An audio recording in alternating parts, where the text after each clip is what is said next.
There are things that people value way more than money. But the problem is if we don't know how to communicate those things, we're going to be stuck.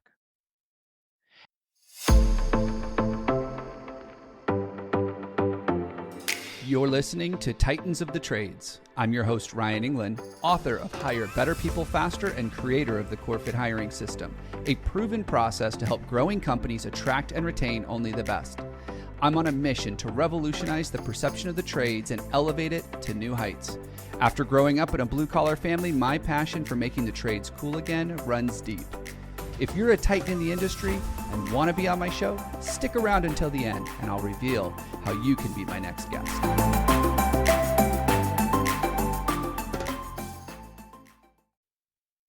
Welcome back to another episode, a special episode, an end-of-year recap episode. I'm your host, Ryan Englin. This is Titans of the Trades.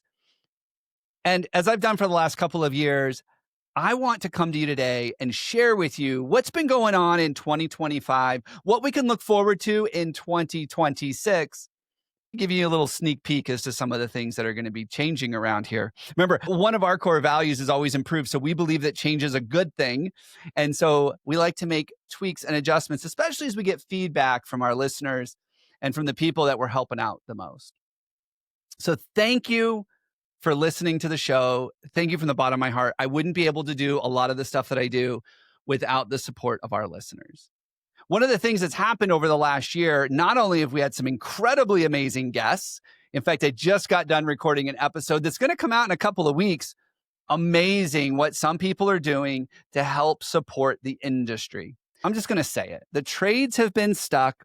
We are stuck in our old ways. We don't like change. In fact, what we want is we want everybody else to change around us. But there are some people that are doing some amazing things to help the industry change, not only to support the industry, make it more profitable, make it more effective, but also on the people side, being able to solve some of the people issues. But let me tell you what's happened in the last year or so. So not only have we had some amazing guests, some that have really just stood out to me as incredible, but also we launched episode 100. And for a while, we were thinking, what can we do to make episode 100 special? And one of the things that happened this year was we developed a new process over at Core Matters for how we support our partners, our clients in the work that they do. We really look at ourselves as partners in the business. We look at ourselves as someone that should be included at the leadership level because some of the decisions, some of the strategies, some of the processes that we're developing, they impact the entire company. And we had a client who has become a dear friend now share with me that some things weren't quite clicking with him.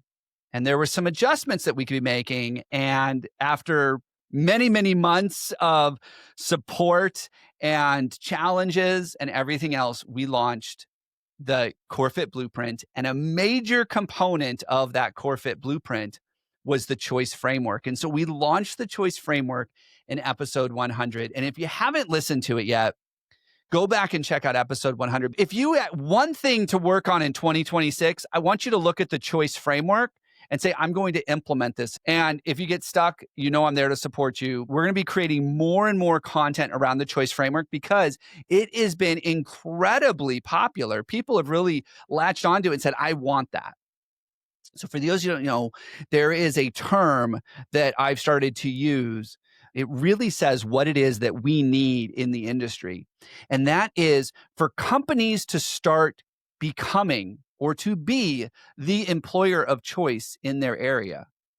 You see, right now, the mindset is we have jobs and people need work because they need to get paid. So that's good. I want the mindset to shift from we have jobs to we are the company that people seek out. We are the company that people want to work for. And when they get here, they fight like crazy to stay because it's that good. And that's what the choice framework does. So I'm not going to spoil the rest of it, but that was a major milestone for us over at Core Matters. It was a major aha moment for me. And I want to use Titans of the Trades to not only share more of that information, but to bring on expert guests that align with the choice framework. One of the other things that came out right around that time, episode 100, was we launched our own Titans of the Trades LinkedIn page. Up until that point, Titans of the Trades content was very much associated with Core Matters. And I really wanted it to be its own brand. I've wanted it to be something that people seek out Titans of the Trades as a podcast, not as just an education vehicle of Core Matters, because they are completely separate. Titans of the Trades is a passion project of mine to give back to the industry, to bring these subject matter experts, or even to share some of my expertise with our listeners so that you guys can do more with what you have. And whether that's your people, your tools, your processes, I want to see the industry become incredibly efficient, incredibly effective, and incredibly desirable as a trade. I was just having a conversation the other day about the industry. And as AI becomes more prolific and it becomes more advanced, the people that need to be worried about work are not the frontline employees. They're not the doers of the world. It's the thinkers of the world. A comment was made that the cost of knowledge has almost gone to zero. Knowledge is inexpensive now because of what AI is able to do for us. And so we put less effort into the knowledge now, and we have to put more effort into the doing. And I think there'll be a shift over the next decade, maybe 20 years, where all of a sudden we're going to value the craft worker, the tradesmen and women, more than we value the knowledge people. And so if you're in a white collar space right now, the conversation was, it's pretty scary for us.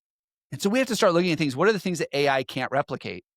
And that's one of the things that I'm really passionate about is how do we bring that through? And if you know me and you know the work we do over at Core Matters, if you read my book, if you looked at the choice framework, it's all about the human condition. It's all about being there for our people.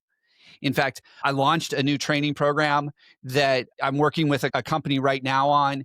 And it's all about teaching empathy to their service leaders. It's all about how do we walk in someone else's shoes so that we understand what they're going through and not just look at them as a cog in a machine. And if the cog breaks down, then it's over. But how do we actually walk alongside them? How do we actually engage them?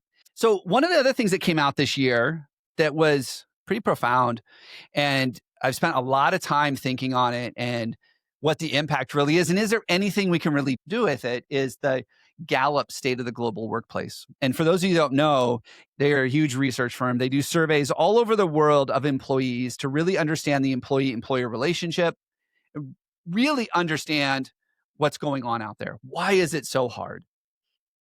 And one of the things that came out of it was the number of people that are engaged. And so people always ask me, how do you tell an engaged employee? And there's a whole bunch of definitions, but an engaged employee is someone who shows up ready to work, willing to work, wants to work, and is willing to do what's necessary to make the work happen.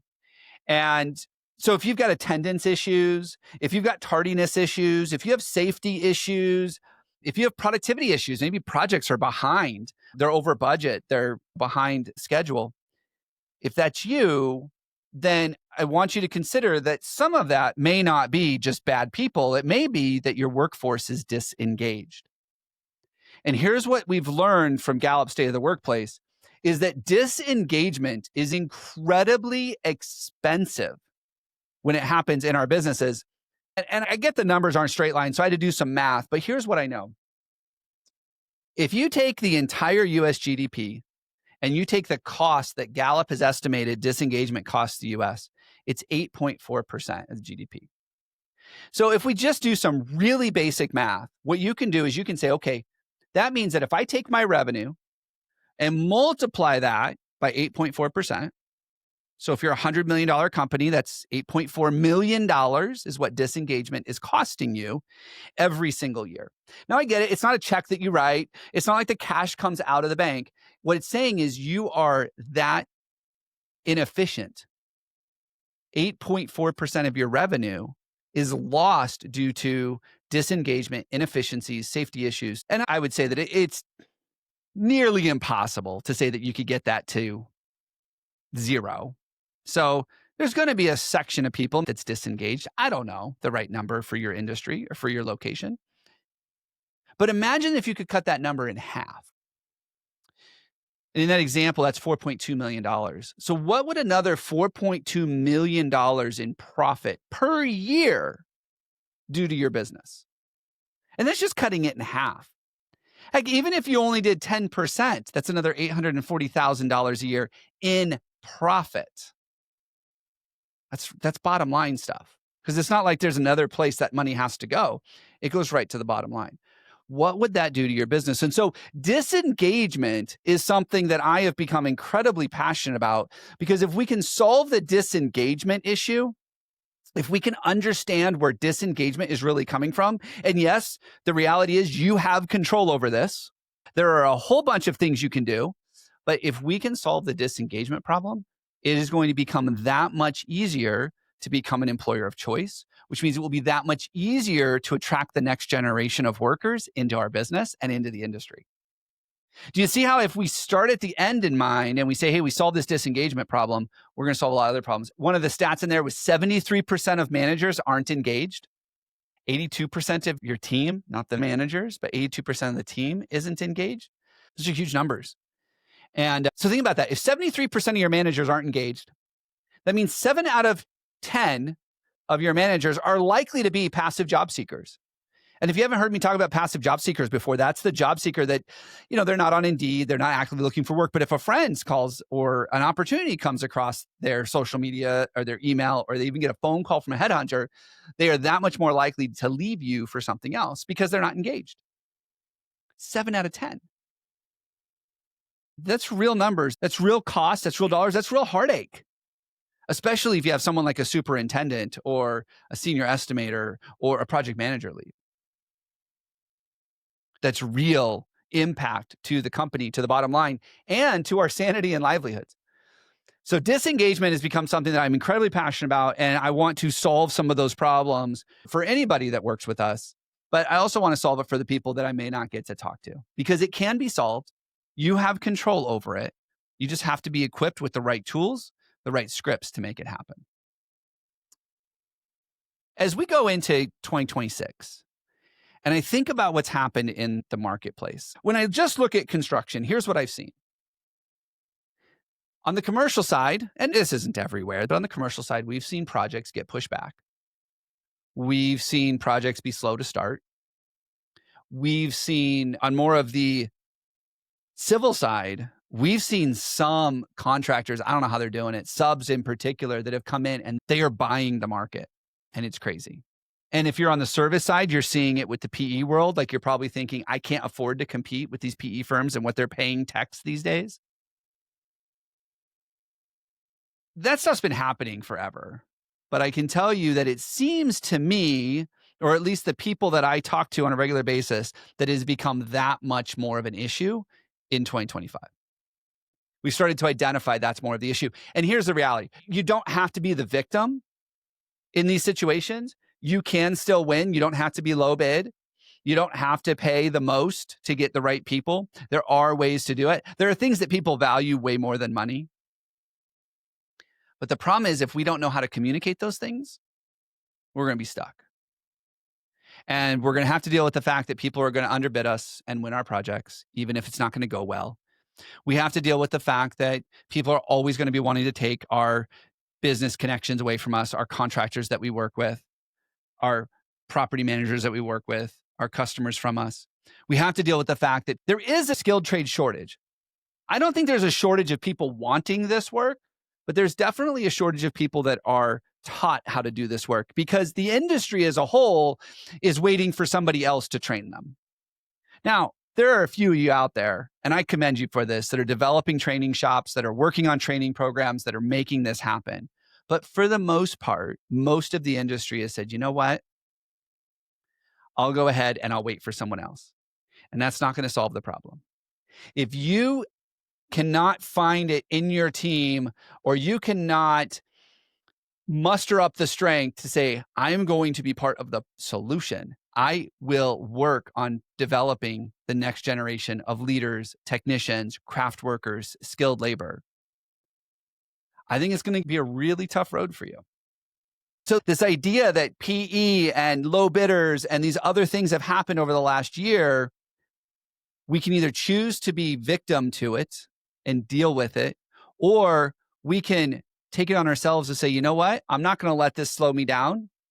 I'm going to get the training I need. I'm going to get the support I need. I'm going to get the processes and the skills that I need, the language that I need to stand out and to be that person, that company that everybody wants to work with.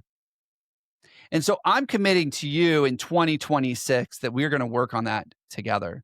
We are going to work on that not only through the content that we share on LinkedIn, but I'm also going to do a couple of solo episodes on Titans of the Trades to give you that one tool, that one tip, that one piece of information that can just move the needle that much so that you can see success and say, okay, I want more of that. There is no silver bullet. There's no magic pill. There's no magic wand. There's no unicorns. So stop looking for them.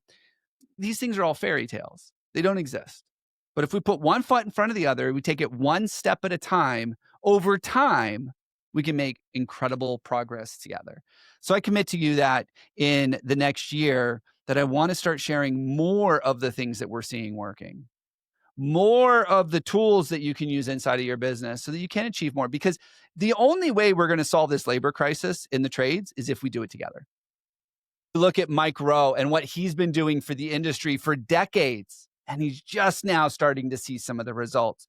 You look at Aaron Witt in the heavy civil space and the work that he's been doing, and he's just moving the needle. He's doing some amazing work. We've got to come alongside and work together if we want these things to happen. And that's what I'm committing to you. 2025 has been, for some of you, an incredible year. I cannot wait to see what we do in 2026 together. So make sure, if you are not subscribed to this show, make sure you get subscribed. Connect with us on our LinkedIn page. Subscribe to us on YouTube. We're starting to post a lot of shorts, a lot of quick hit content on YouTube. So we're starting to use more of the tools that are available to us to get this message out. And I hope that it's bringing incredible value to you. If there's anything that I can do to support you, if there's a guest that you think would be amazing for the show, if there's a topic you want me to touch on, please reach out and let us know. Thank you to everyone who has made 2025 a great year. Take care.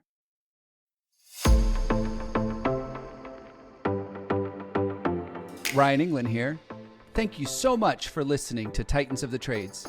If you're a titan in the construction, manufacturing, or skilled trades industry and would like to be a guest on my show, please visit podcast.corematters.com. If you found value in this interview, would you share this episode on social media? Just do a quick screenshot on your phone and share it with a friend or post it on social. And if you know someone that would be a great guest, tag them on social media to let them know about the show and include the hashtag Titans of the Trades. I love seeing your posts and guest suggestions. We are regularly putting out new episodes and content. To make sure you don't miss any episodes, click the subscribe button.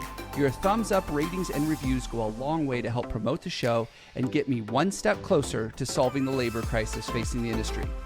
Want to know more about how we're doing that? Go to our website or follow me on LinkedIn. Thanks for listening.